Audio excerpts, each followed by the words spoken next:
I never thought I'd be telling this story. Even now, months later, it still feels like something ripped straight out of a twisted drama. One moment I was sitting in the corner office of a company I helped build from nothing, watching it rise like a phoenix from scraps of code and caffeine-fueled nights. The next, I was being escorted out like a stranger, fired by the same man I used to share my lunch with in third grade, Ethan. Reed. That name still catches in my throat like sandpaper. We met when we were 8. I'd broken my arm falling off the monkey bars, and he was the only kid who didn't laugh. Instead, he gave me half his sandwich and told me jokes until I stopped crying. From then on, we were inseparable, two boys from broken homes, building dreams out of Lego bricks and late-night conversations. We swore we'd make something of ourselves. We did. I had the money, a decent inheritance from a grandfather I barely knew, and a knack for smart investments. Ethan had the idea, an AI-driven productivity app that would change the way teams worked. He was the genius coder. I was the one who could get investors on the phone. Only this time, I didn't need to put up the entire seed round myself, quietly, anonymously. I didn't want him to feel like he owed me. Wanted him to believe in himself the way I believed in him. We founded CoreSync in a 2-bedroom apartment we barely afforded. I slept on the couch. He coded through the nights. Slowly it caught on. Users grew. We raised a Series A. Ethan became the face of the company, just like we'd planned. I stayed behind the curtain, managing the finances, building the ops team, keeping the lights on. We were a team, brothers even. So when I walked into that meeting room last month, expecting to pitch our expansion into Europe, and instead found a lawyer and an HR rep waiting for me, I knew something was wrong. Ethan wasn't even in the room at first. The lawyer slid a folder across the table. My termination packet. Effective immediately. No reason, no warning. Just a signature and a guard to walk me out. I remember laughing. Actually laughing. Like I was on some prank show. But when Ethan finally walked in, eyes cold, lips tight, and refused to meet my gaze, the laughter died in my throat. I didn't say a word. Not then. Not when he mumbled something about new directions and internal restructuring. Not even when the security guard gently touched my arm to usher me out, because something cracked inside me in that moment. Not just betrayal, deeper. Like I'd just watched a part of my soul walk out of the room and leave me behind. He had no idea, no clue that the man he just fired was the only reason he still had a company at all. The days after I got fired were a blur. I didn't eat. I didn't sleep. Just sat in my apartment, staring at the blank walls. The untouched boxes from the last move I never fully unpacked because I was always at the office. It wasn't just a job. It was our dream. And now, I was out. Discarded like some contractor who'd overstayed his welcome, and Ethan, he didn't call. Not once. No explanation. No apology. It's just silence. A void so deep it swallowed every memory I had of us laughing at startup conferences. Planning our IPO roadmap, dreaming of one day buying our parents' homes they never had. I kept replaying that last moment in my head, how he didn't even flinch. No remorse in his eyes. Just that same calm expression he wore when debugging a 1,000-line script. But this time I was the bug. The confusion quickly turned to obsession. I needed to understand. I needed to know why. I started digging. First, I checked the company's official site. Ethan's face was everywhere now: press interviews, leadership features, founder's vision blog posts. You'd think CoreSync had been his solo mission all along. No trace of me, no mention of the original co-founder. My name had been wiped clean off the site, like I never existed. I emailed the board. No response. I called Leela, our head of marketing. She answered, but her voice was cold, distant. Sorry, Daniel. I can't talk about company matters. You know that? It felt like I'd been erased. Not just fired, erased. But the real unease didn't hit until I opened my personal bank dashboard one night, hoping a little number crunching might calm my mind. And I noticed something odd. The monthly wire transfer my silent investor dividend, as we'd agreed early on, was gone. For the first time in 3 years, it didn't hit.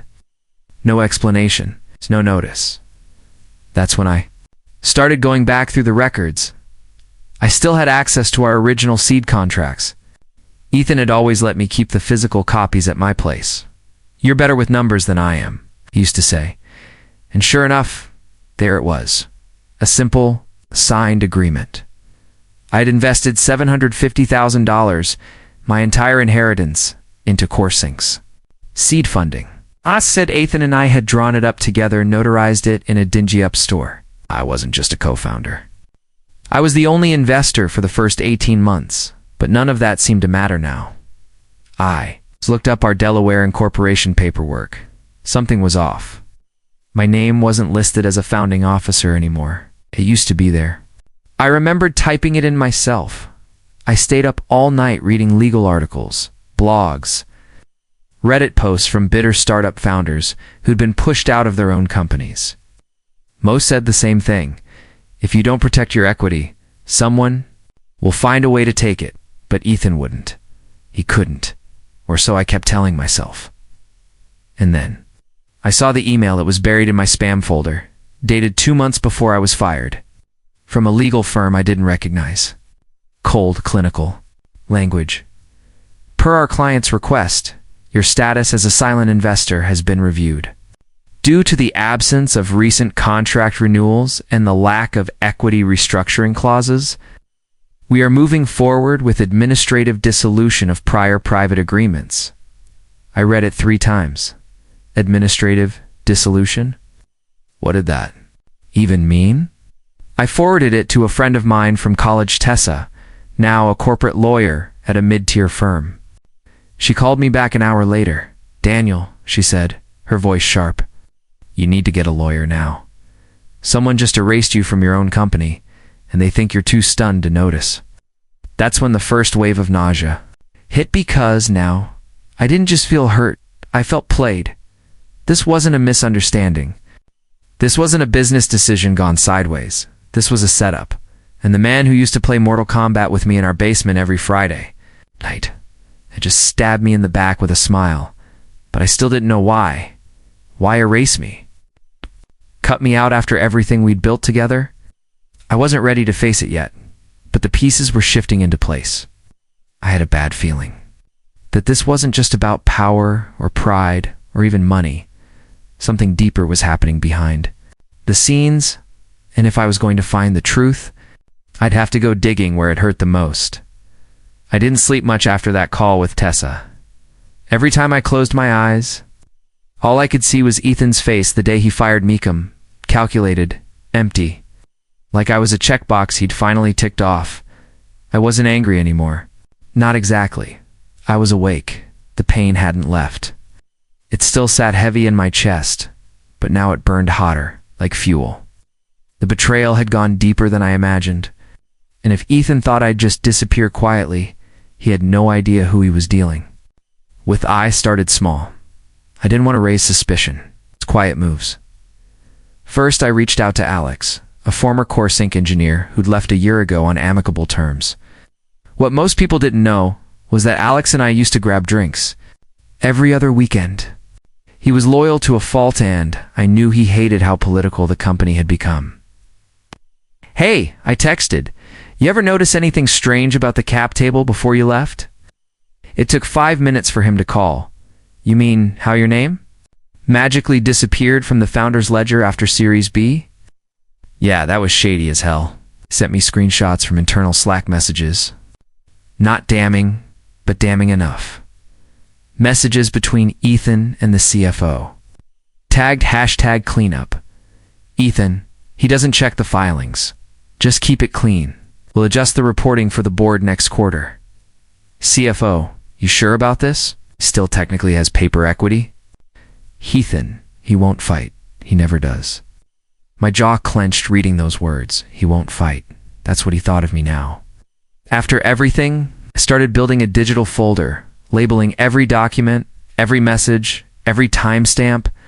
I created backups, encrypted copies. If this was war, I wouldn't come unarmed. Next came the financials. I still had access to some of our early investor communications from when we were fundraising. And in one of the decks Ethan had pitched, during our Series A, He listed me Daniel Rowe as lead angel. He even gave me credit for our initial runway. But by Series B, I was gone, replaced in the deck by a mystery investor named R. Alcott. The name rang a bell. It hit me later that night. Alcott was Ethan's mother's maiden name. I dug deeper and found a shell corporation registered under our Alcott Holdings LLC, listing Ethan's home address as its primary contact. That was it. He hadn't just erased me. He'd replaced me with a fake entity, pretending it had been the initial investor all along, and it worked. On paper, Ethan looked like the brilliant solo founder who'd bootstrapped with a loan from family. The board never questioned it. The media ate it up, got the magazine covers, the podcast interviews, the TED Talk invite, and I got nothing. I should have broken down right then. But I didn't, because there was one person who still didn't know the truth. The largest investor in our Series B round, Vanguard Ventures, it's a kind of firm that didn't take kindly to fraudulent cap tables and misrepresented investment history. I called in a favor. Natalie Chen, their junior analyst, owed me. I was the one who'd introduced her to CoreSync's tech in the first place. Back then, she'd said, "You're the only reason I even brought this to my boss." I told her I needed a coffee. Off the record. We met in a quiet corner of a bookstore cafe, low lighting, jazz humming in the background, and my heart pounding out of my chest. I laid out everything. The paper trail, Slack screenshots, the real origin of CoreSync's funding. She didn't say much at first, just kept flipping through the folder on my laptop, lips pressed into a thin line. When she finally looked up, her voice was steady. "If even half of this is legit, it's securities fraud, and the board's going to lose their minds." That was the moment I knew I had leverage. It's maybe not enough to undo all the damage, but enough to force a conversation. Still, I wasn't ready to strike yet. Not until I spoke to the one person Ethan never saw coming, his father. We'd known each other for years. Mr. Reed used to fix our bikes when we were kids. Tough man, worked construction his whole life. Ethan barely spoke to him now, but I knew the old man kept tabs on his son's company, quietly proud. I drove to his house in silence, palms sweaty on the steering wheel. When he opened the door, he stared at me for a long moment. "He did it, didn't he?" he asked quietly, stepping aside to let me in. I nodded, and then I told him everything by the time I finished. He looked like someone had knocked the wind out of him. "I warned him," he muttered, "told him you don't spit on the people." "Who got you there?" He poured us both a drink and said the words that stayed with me even now. "Whatever you're planning. Don't go halfway. He made this choice. Now make yours." That night, I sat in front of my laptop with every document, every lie, every proof file laid out on the screen. This wasn't just about getting even anymore. This was about truth, and it was almost time to let it out. I arrived at CoreSync's annual Stakeholders Summit with a single goal: burn the lie to the ground. The event was held at a sleek downtown hotel, packed with investors, journalists, and industry influencers. Cameras flashed. Ethan stood at the front of the ballroom, polished in his tailored navy suit, laughing into microphones like nothing had happened. The perfect tech golden boy. But the mask was about to fall. I wasn't on the guest list, of course. But I didn't need to be. Natalie had handled that. She'd escalated everything I'd given her. Vanguard's legal team went berserk when they reviewed the documents. They scheduled an emergency shareholder meeting for Monday, but I didn't want to wait. Ethan had built a kingdom on my back end. I wanted every single person who believed in him to watch it crumble in real time. I slipped in through the side door, press badge clipped to my blazer. Funny what a forged QR code and confident stride can get you in a world full of chaos. I stayed in the back until Ethan took the stage. He looked calm. To calm. My stomach twisted. He started talking about expansion, Europe, Asia, new AI features. The audience clapped on cue. Then Natalie stood up.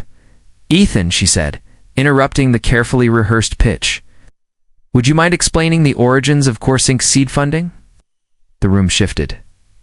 Just slightly. But enough Ethan blinked. I'm sorry? Your Series A materials listed are Alcott Holdings as the primary seed investor. Can you verify that entity's legitimacy? Few heads turned. Someone in the front row frowned. Ethan smiled, tight, practiced. Of course it's a family trust. All documented properly. I took my cue. I walked straight down the aisle and up the side stairs to the stage, laptop under my arm, his eyes. Found me halfway up. His jaw locked. Daniel? He breathed. What the hell are you? You lied, I said calmly into the mic, my voice echoing across the ballroom. To every investor in this room, you falsified funding records, fabricated an investor identity, and you erased the person who gave you everything to make this company real. Gasps rippled across the room. Phones lifted, cameras snapped. Whispers turned into a low hum of disbelief. Ethan stepped forward, hand raised. He doesn't work here anymore. He's disgruntled. This is slander, really, I said, turning the laptop toward the massive screen behind us. One click, the projector lit up. I showed them the original notarized seed contract with Ethan's signature beside mine. Then the Slack messages.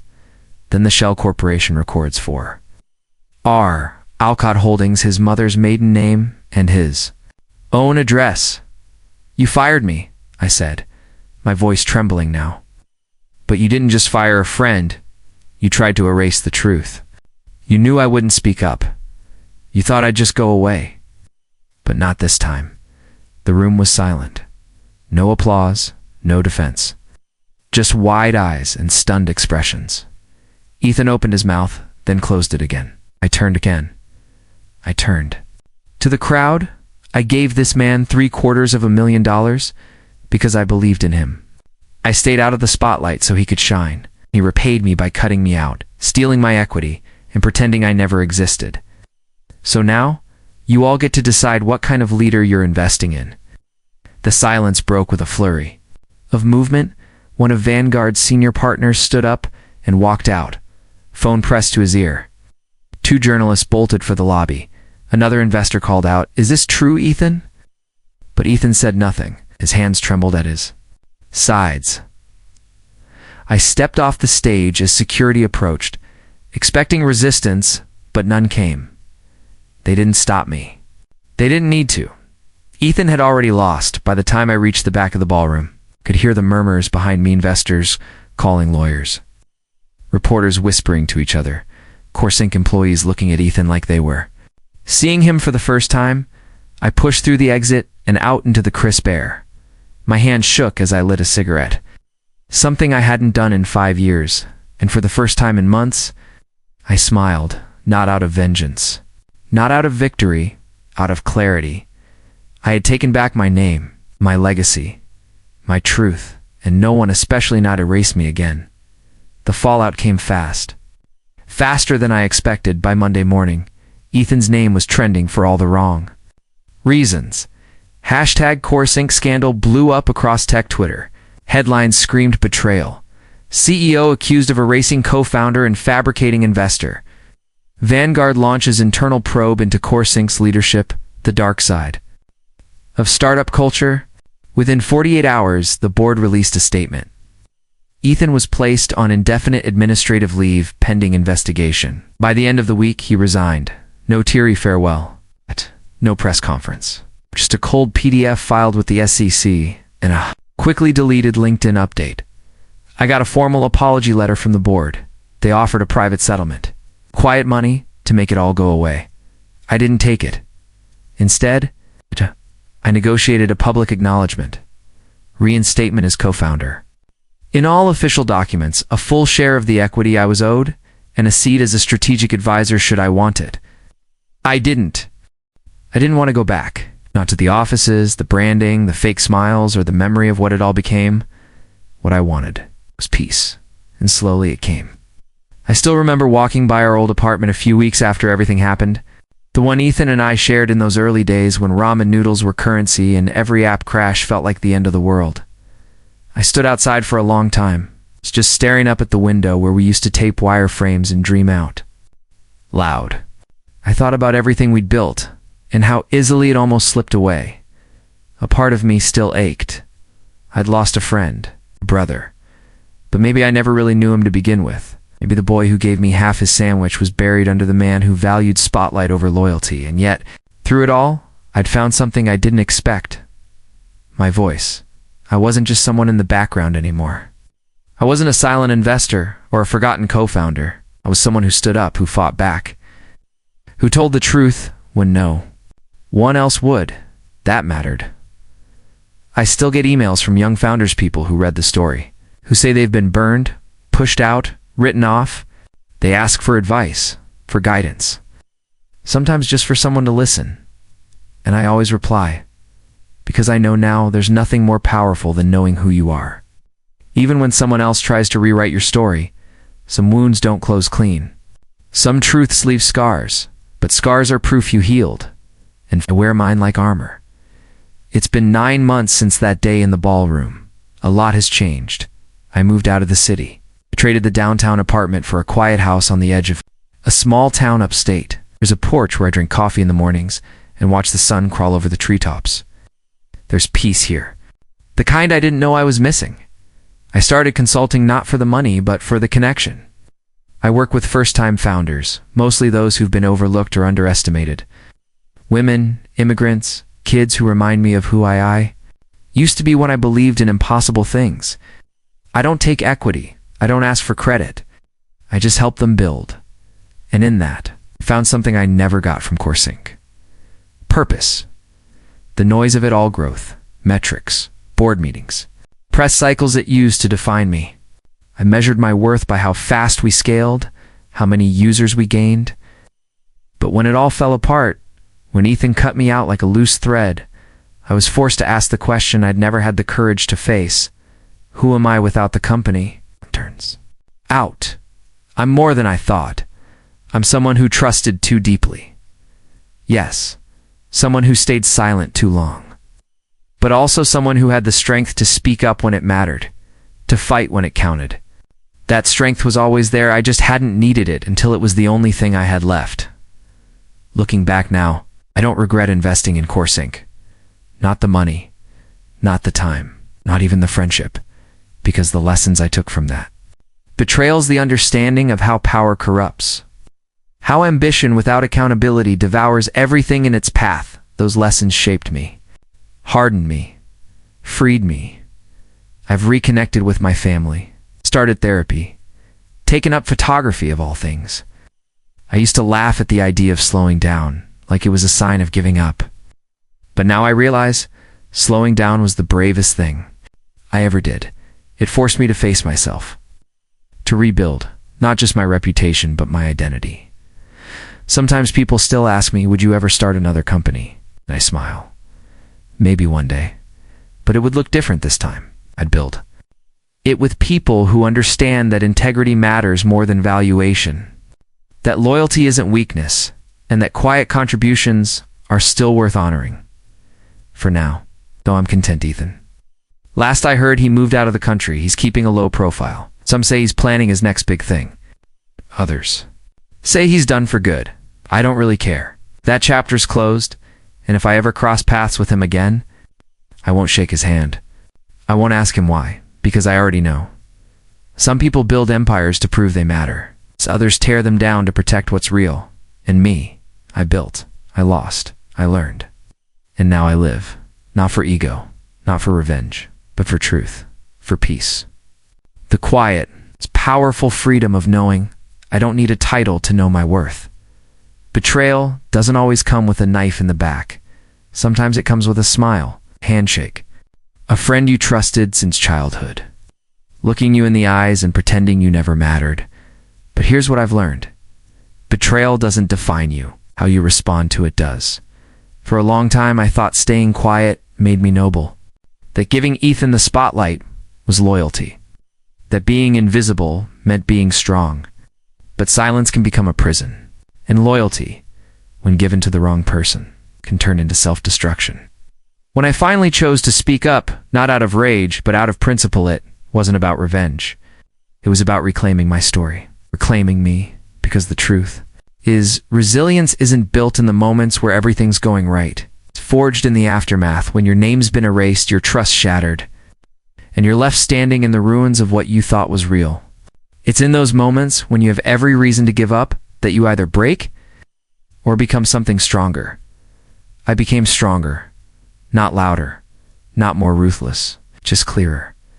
I found clarity in my pain, strength in my silence, and purpose.